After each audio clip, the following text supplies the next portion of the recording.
As a YouTuber, all you really need is a few videos under your belt to get into your own head about the value of what it is that you're doing. A huge part of that is that you almost immediately see how everything you do is oriented around the algorithm. Your brain gets hacked, and then you start blurring the lines between what you want to do and what you think YouTube wants. I may have been guilty of this. And so very quickly, you're like, what does it all mean? In a word, it's alienating. I can't imagine what it's actually like when you get a big following. Because then they're just waves of comments and drama, and I imagine it all serves to give everything a sense of meaninglessness. Especially when you can identify that that drama comes in cycles. And that's also alienating for you, the viewer, right? Not just the drama, but even just wading through all the videos and being able to see the ways in which they're tailored for your attention. If you've come to this space looking for progress, pRaXiS, or revolution, it doesn't feel like that. It feels more like Sisyphus rolling the rock up a hill for all eternity. And because of that, I think on either side of the camera, there's a tendency to devalue the potential of what's happening right now between you and me, because that de-emphasis takes the pressure off. Jesus, man, it's just YouTube, right? Like, what are we even doing talking about pRaXiS? And honestly, that's true. It is just YouTube. It's not graduate school, and it's not the front lines. So the feeling goes that no matter what any of us do, you and I are ultimately just engaged in the process of consumption and entertainment, however educational it might occasionally be. It's a fatalistic idea, but freeing. One must imagine Sisyphus happy. And also adopting that way of thinking can serve important functions. Especially as a creator with a political bent, thinking this way can serve as a reminder to stay humble about what you're doing. You don't need a lot of numbers to go up in order to get a big head. You just need numbers to go up. Trust me. And asserting the idea that videos are nothing more than just edutainment is a way to push back against other creators who may have failed to stay humble or, you know, ever be it in the first place. You know, having an inflated ego and sense of importance over what you're doing might lead to very strange behaviors. So the argument is that amassing a large following of leftist fans either while streaming or being considered a thought leader in video essay land is not the revolution. That's never going to be the revolution. Stay humble. But I can't help but think that on some level, that position is a little too convenient. And it certainly damns you, the viewer, with the faintest of praise, if any at all. You get a real bad rep in that view. Let me explain what I mean. Everybody is half dead. Everybody avoids everybody. All over the place, in most situations, most all of the time. I know I'm one of those everybody. And to me, it is terrible. And so all I'm trying to do all the time is just to open people up so they can feel themselves and let themselves be open to somebody else. That is all. That's it. Okay. I'll start by saying that this is 21st century living. People consume content all the time. If we're doing it all the time, it's impactful. And if it's impactful, it's important. You may have noticed a small phenomenon of content creators who start making videos that over time become more artistic and introspective. My theory is that both creators and viewers don't wrestle with the value of whatever this is purely as a cope, but because we sense a very real and good potential in all of this high-level goofiness, and we want to pinpoint it. If you want to come at the value of content from a totally left-pilled perspective, I would make the argument that propaganda is important to the cause. Like, the right wing understands that without a whiff of self-doubt, and the left wing should match that confidence and not just spiral out and declare that it's all a meaningless capitalist endeavor or administer socialist purity tests to see which content creators are actually poser liberals or whatever. W's in the chat. Just W's in the chat. W's in... But obviously not every creator has the goal of advancing some cause.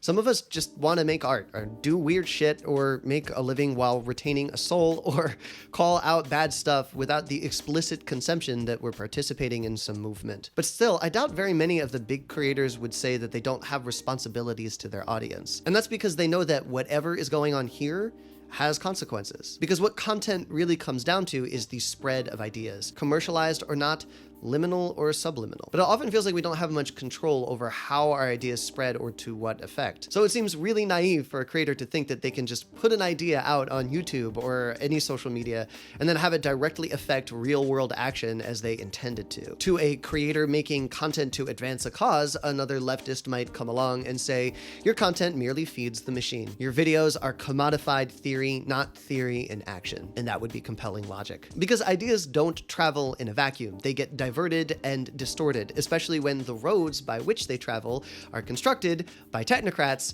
and maintained by a literal fucking robot hell-bent on accruing capital. But still, this problem persists offline as well. Ideas don't translate neatly into action as if by magic. So how do ideas turn into activity? And how do we directly control that process as much as we can? Okay, so let's talk about statistics and social media activism. As it turns out, Gen Z is incredibly online and incredibly politically active offline simultaneously. If you're between the ages 18 and 29 and using social media, you are way more likely to look for information about rallies and protests in your area, or posting to support a cause, or encourage others to take action about a political cause that you care about. And Black social media users are way more politically active online and offline than their white social media user counterparts, and that's regardless of age, which fits in nicely with the social movement theory that when you are more disenfranchised, you're more likely to be politically involved. To be fair, there's a correlation versus causation issue here. It's unclear whether or not online activism and political online content increases offline activity, or if the two are just strongly associated. However, a few studies at least point to the increased effectiveness of offline activism if combined with online activism, and those same studies suggest that online content might be a driving force for putting boots on the ground. For the record, most studies define posting political content as a form of online activism, so this is relevant for our discussion here. And a case study of political movements in North Carolina seems to suggest that strictly online activism is more efficacious than strictly offline activism, at least for certain things, though it's probably better if you put the two together. However, it does seem that online activism on its own is more effective when targeting civic development concerns and informal organizations and people, and that it's less effective when targeting governments or human rights issues, which is in harmony with the finding that deplatforming people and groups really work. At any rate, being political online isn't as much of a wash as people seem to think it is, especially if you use it in strategic ways. And also, Gen Z is just generally crushing it in the activism department. And millennials aren't doing so bad ourselves, considering the engagement of previous generations in our age bracket. All of this is to say, at the very least, online content seems to be helping activists, may actually be driving offline activism, though more studies are needed there. And despite public perception in America, social media activism may be effective in and of itself, at least for certain things. So given that online political content is affecting and possibly driving offline activism, it stands to reason that the specific qualities and assertions of political content are relevant in how they affect that activism. So for instance, if you're really into the idea that systemic change is impossible, or that actions that are insufficiently revolutionary don't amount to anything, or that content and social media activism is just for clowns, then you might be disrupting a very real connection between online and offline engagement. And that's bad. I think that's bad. Don't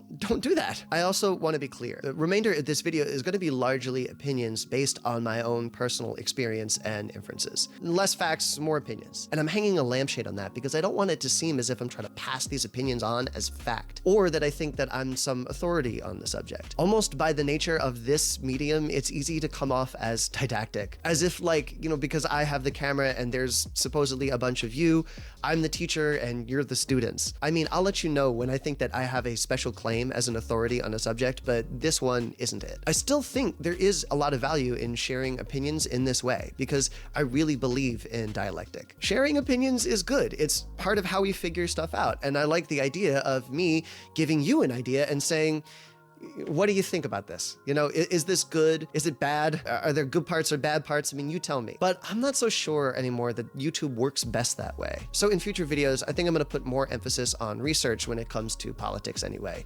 Otherwise, my ADD-addled brain is going to miss the forest for the trees while I unintentionally project an air of condescension, and I really don't want that. It's honestly like my nightmare.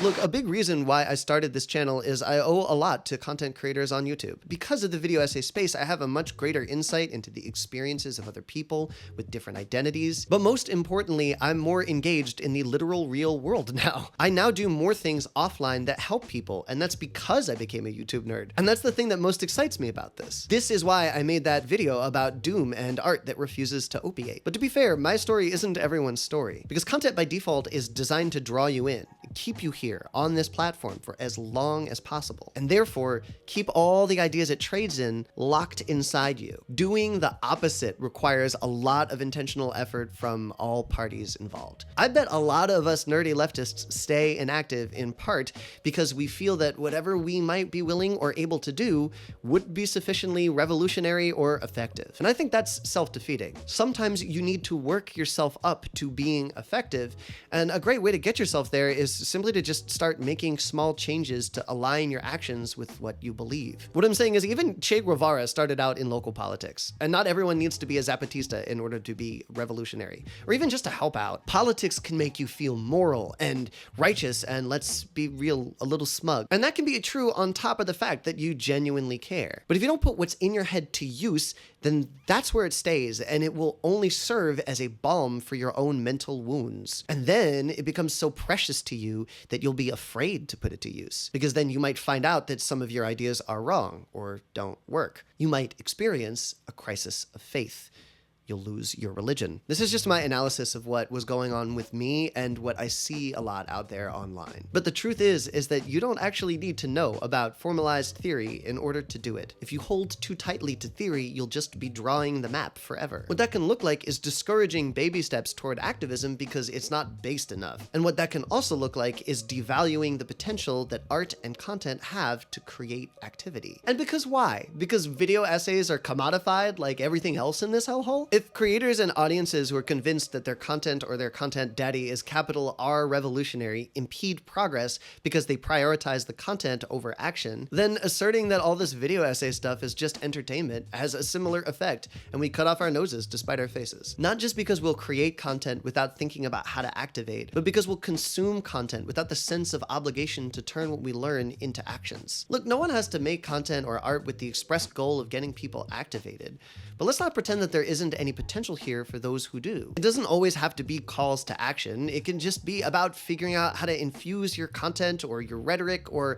your comments, down there, with electricity, and not being shy about that intention. Speaking for myself, I don't want my videos to keep you on this platform. I want them to be portable. I want them to flow. I want that portability and flow to excite you, so you leave the platform, sorry, YouTube, and take them with you to help both you and me figure our shit out to better participate in humanity. So I say, if you've been thinking about doing something political, just start small. If you look at it like the start of a journey, it will lead you to more effective engagement with the world. It's my theory anyway. It also occurs to me that while I stand by this last piece of advice as a way to practice shaking up your routine, which I think is an essential muscle to build, when it comes to affecting change systemically, I want to emphasize that the best course of action is likely to find the ways in which you're already part of something that you want to change, a system that you're already a part of, and then work to subvert that. So while seeking to join causes is great, ask yourself how you can address systemic issues at work or in the communities that you're already a part of. Even if it starts as small as upending your own biases. Doing things even just a little differently to challenge the status quo goes a long, long way.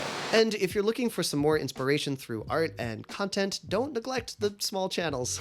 Speaking of which. But in all seriousness, there is a lot of passion going on at the micro level. One of my favorites is Anna Fern, who pumps out videos at a shocking rate that are really informative and also very motivating, especially her videos about the climate crisis and activism in general. She clearly gives a fuck. And I also want to shout out Paradigm Shift, who I just found. I don't always agree, but he's got real heat in him. This never really was about politics. It's never really, it's about how you treat people. It's how you treat people. Look, just the idea of possibility feels radical these days. Just seeing someone be real with you feels radical. This video is a bit more off the cuff for me because I really want you to feel like I'm talking to you and not being didactic. Because like I said, when someone is real with you on the internet, it does feel kind of revolutionary. And I'm not suggesting that you're gonna find the revolution or revolutionaries on YouTube, but I am suggesting that you can find people doing something incredibly vulnerable and weird. People with a lot of passion and a lot of desire, and who are trying to push both you and themselves simultaneously to participate in the human project. I'm not ready to turn my nose up at that just because you can level the charge that we're all dorks with an inflated sense of ego. It's not about the creators anyway. The most important understanding, in my opinion, and it is just that, it's my opinion, is that when we're connected and self-determinate, we're free. So I don't know, go log off and do something. Plant a tree, I don't know. What's free to me? Yeah. Same thing it is to you, you tell me. No, you tell me. No.